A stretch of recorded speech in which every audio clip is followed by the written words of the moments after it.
Welcome back everyone to my second playthrough of Final Fantasy I for the Nintendo Entertainment System, played on the Wii Virtual Console. Albert, Beez, Chip, and Nichols are heading back the land route to the Castle of Ordeals. There's a few monsters they can fight on their way to the castle, and then there's also a few monsters in the castle that I want to fight just to, fill up my bestiary. So, here's one of them, the Anklo. They can almost be as tough as the red Anklo, but what makes them a little bit easier is they tend to appear in smaller packs, where those red Anklos appeared, they can appear in 2 to 4 packs. These guys appear like in 1 to 2s, so a little bit easier to deal with because just there's less of them. So don't grind them if you're looking for gold, though. As you can see, they only gave 1 gold, so I don't know if that's just something that they messed up or something, but we're gonna find one more enemy here in the desert real quick, so let's just walk around here in the desert. Try to find this enemy. There it is, the sandworm. This guy can be pretty deadly because he uses that crack spell, and that could instantly knock out one of your characters. We got a first strike here, so that's good, and Nichols got a critical hit there with his cat claw knife, so finishes that off. And now we don't have to worry about sandworms ever again. Just heard they finished up wrapping up the production of the second part of Dune. That's a movie with sandworms in it. So, I used to, I read all the Dune books, including, and for a while I actually read some of the prequel novels that his son and Kevin J. Anderson wrote together.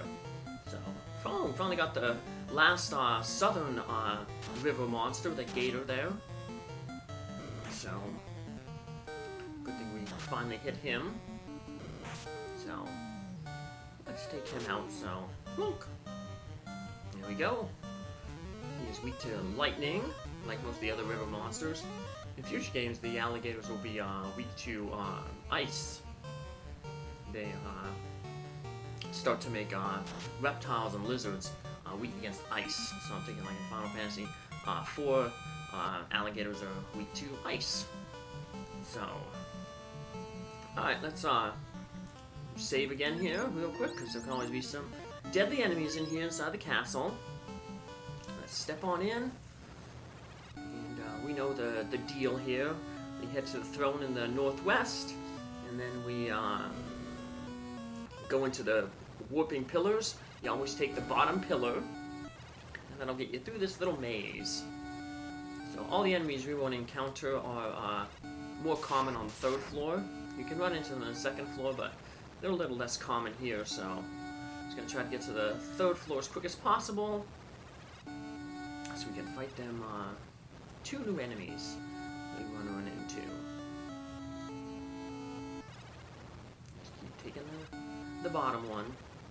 We don't have to make any detours here. We already got the Zeus's gauntlet there in that room. Cleared out all the other treasures. Dunk.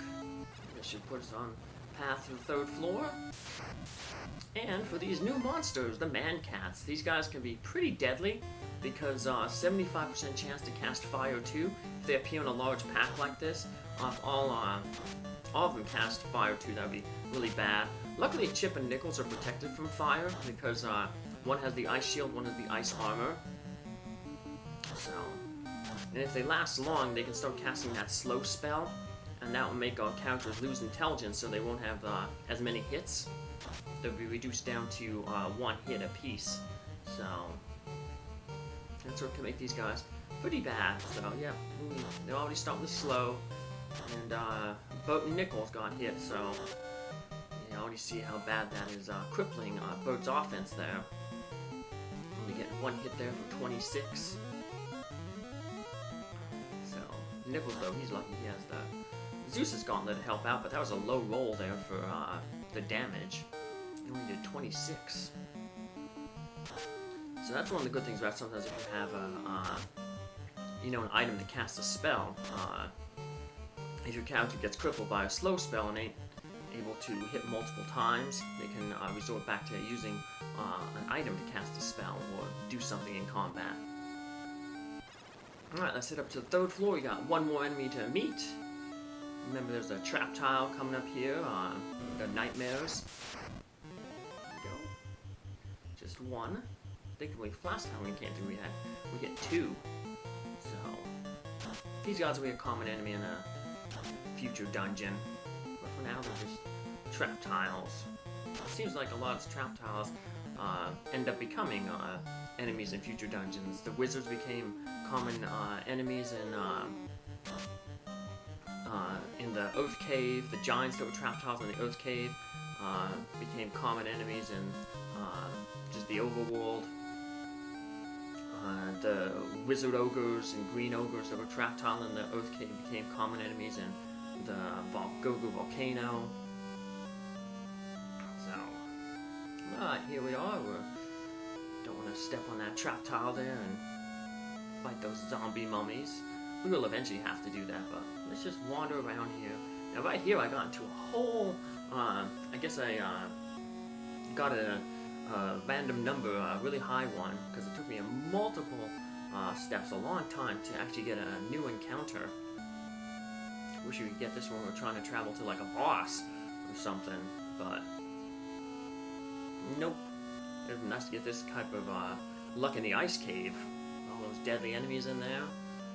But who aren't so deadly now that we got the pro rings. But just trying to stay as close as I can here to the throne so that when I do get into the fight that I want, I don't have to walk very far to get out of this dungeon. There's nothing more for us to do. And I did check that treasure chest there, the tail ain't there, so I guess we beat Bahamut over here, so as long as Bahamut beats the next group of dragons that come in to try to test their courage, I guess that's all that matters. As you can see, this is really crazy here. I'm not getting into any encounters. So, but that's just how the random number god works, they say. Random number generator, just sometimes it's favorable to you, other times it's not. Like I said, this would be good if you're going to a boss. If you're trying to grind encounters though, not so good, so. Sometimes I think the game, like, it knows what you want. It's like, oh, you want to get into an encounter? We're not gonna let you. And it's like, oh no, I don't. I have like a few minutes left in this recording, you know, so it doesn't go too long. I want to get out of here. Oh, gotta get into like a million encounters. That's, you know, ridiculous to think that, but still. Alright, here we have last enemy we want to meet here, the wizard mummy. It's the purple one in the bottom right there. Our ninjas will put their new Fire 2 spells to good use here. That'll thin out this herd. Is that what a group of mummies is called? I don't know. I don't think anyone really ever came up with a term for a group of mummies. It's not like you're gonna run into a group of mummies anywhere. They're usually all just, you know, solo in like a tomb, sarcophagus. Alright, so let's take out these zombie dragons. And then we'll step on the throne and head on out of here. So, as I said in the last episode, there's only one more town that we need to visit in the north, and it's over to the west. Spoiler, its name is Onrac, and that is going to be the location of where we're going to find the Sea Shrine, which is the third elemental dungeon, home of the Fiend of Water. So we learned that he's teamed up a long time ago, 400 years ago, with the Fiend of Air to crush the northern civilizations. So, and the northern civilizations, they were pretty technologically advanced. We were told they had floating castles, floating ships. So these guys must be pretty tough. If they can take out a civilization that's so advanced. But again, our heroes right here, Albert, Beez, Chip, and Nichols, again, pretty advanced, pretty tough. Fighting all these new enemies, like the saber-toothed tigers back there, Catman there, so your palette swaps of the man-cats that we just fought in the Castle of Ordeals not too long ago. Luckily these guys don't cast any spells on us, but we're hitting them with some spells. Use his gauntlet there. fighters will take out the... Well, knights now. They're no longer fighters, they're upgraded. There goes the saber-toothed tigers. I'm thinking the Flintstones, they had I think a saber-toothed tiger pet or something. I know they had Dino, the dinosaur was their pet, but I thought they also had a saber-toothed tiger. Maybe their little kid Bam Bam. I don't remember too much about the Flintstones. I remember more about the Jetsons. And they had a crossover movie. They were both Hanna-Barbera properties. The Flintstones meet the Jetsons, I think it was called. They traveled back in time. So, used to, when I was babysat as a kid, sometimes my grandma would put on the cartoons. They didn't have Cartoon Network back then, but that was one of the cartoons that was on after school, the Jetsons.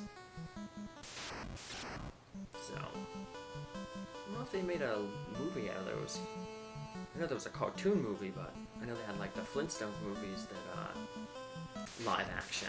But I don't know if there was a Jetsons live action movie. And hey, remember these guys, the Red Ankylos? Yeah, well, let's see if we can take them out this time. We'll fast up our counters, Bert and Beez, so they deal more damage. So hopefully they can take these guys out real quick. And of course, the game is going to troll us every time we want to, you know, we'd like to have the fasts go first. So then, Bert and Beez are dealing a lot of damage right away. But of course they attacked before they were fasted, so not good. Alright, Bert's hurting really bad, so let's give him a heal potion. Hopefully Chip can use the heal rod too to get him a little bit of extra hit points there. Enough that he can survive another attack, which he did right there, woohoo! Luckily that one didn't attack Beez. Hopefully now with the fasted spell, they'll be able to finish these guys off. So the bottom ones are just based on, you know, counting. The bottom ones are pretty weak, so we should be able to finish them off with Zeus's Gauntlet. And the up one there was pretty strong, but managed to do well, and Bird managed to take him out, so... Yeah, so good thing I was kind of keeping track of their hit points in my head. Managed to finish them off there with the Zeus's Gauntlet. And we've avenged ourselves from when they knocked out Boat and Nichols back in the desert. The desert right there. We'll be coming back to that desert in a little bit. But let's go heal ourselves up here at Corneria. That way we're all healed and ready to go to trek up to Onrac. We're gonna have to do a little bit of canoeing and hiking to get to Onrac, so we're gonna make sure that we're at full health. Then we can always rest again and save at the inn there. Money ain't too much of an issue, but the inn in Corneria is really close by as soon as you enter the town, so might as well just stop there. Onrac is kind of north of Melmond, so we're gonna... There's the little land where Melmond was. There's Kary Islands. There's Onrac right there, but you see there's no grass around there. You gotta come down here, south of the swamp, to the southwest of the town, and then we hike up a little and canoe. Now there's some new enemies here in the northern rivers. Hopefully we run into some of them. So, we got nothing this time, but we'll be going up and down this river quite a few times, so we'll have plenty more opportunities. This is a well. You might think there's something special about it, but there's not. The only well that didn't give that message was the one in one of the Bahamut's caves. Until 2,000 years ago, the mermaids lived in the shrine. Then, in fire and smoke, it sank. The mermaids. My legs are beautiful. It's so nice to have legs. That's weird. Have you found Oxale? No, we've heard about it. Underhill, the caravan master, had something very strange. Wasn't the fairy sold her a caravan? Avast, ye landlubbers, stay out of me way.